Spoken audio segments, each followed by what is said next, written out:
Alrighty gang, you guys really liked my Ditto mirror, so I wanted to go ahead and make another Pokemon themed mirror. I feel like this might become just like my new thing. Which I totally vibe with because I feel like a lot more people are willing to justify spending a lot of money on an art piece that has a practical purpose to it. Out of nowhere, this piece decided to break while peeling off the vinyl, which is super hit because I have no more of this blue. So casually, I had to take a 4-hour round trip to anything in stained glass to pick up more of the blue. I'm not mad though, because this place is absolutely incredible and I ended up spending $500 on more glass. Alright, back at home, we gotta trace out the pieces that I broke, continue to break more pieces. You definitely have to have a lot of patience when doing stained glass because glass got a mind of its own and it don't care what you want. It's gonna do its own thing. Alright, moving on to tracing out the mirror, the most annoying part. If you can't already tell, we are doing a lovely Dragonair mirror.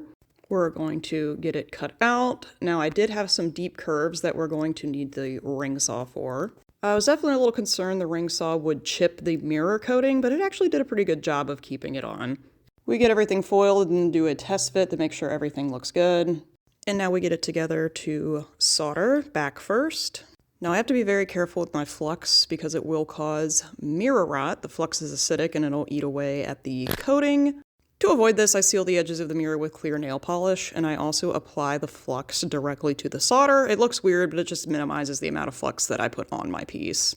So we have our back soldered. Now it's time to do the front. But first, I add the copper overlay for the ear thingy details.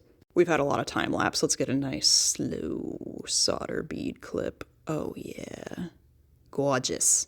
This one was a little tricky for soldering because it had just such long continuous lines that I had to keep going back over to make sure it was nice and smooth.